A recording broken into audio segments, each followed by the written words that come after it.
দুঃসাহসিক চুরির ঘটনায় উত্তেজনা ছড়ালো মালদার মানিকচকের কামালপুর এলাকায়। জানা গিয়েছে শনিবার রাতে পরিবারের লোকেরা একটি অনুষ্ঠানে যোগ দিতে গিয়েছিলেন।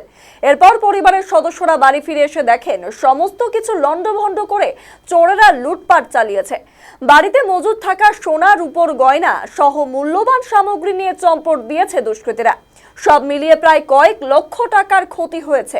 ঘটনার পরিপ্রেক্ষিতেই মানিকচক থানায় অভিযোগ দায়ের করা হয়েছে। গোটা ঘটনার তদন্ত শুরু করেছে মানিকচক থানার পুলিশ। জনবহুল এলাকায় এই ধরনের ঘটনা হওয়ায় আতঙ্ক ছড়িয়েছে স্থানীয়দের মধ্যে। পাশাপাশি এলাকায় পুলিশি নজরদারি বৃদ্ধির দাবি জানিয়েছেন স্থানীয় বাসিন্দারা।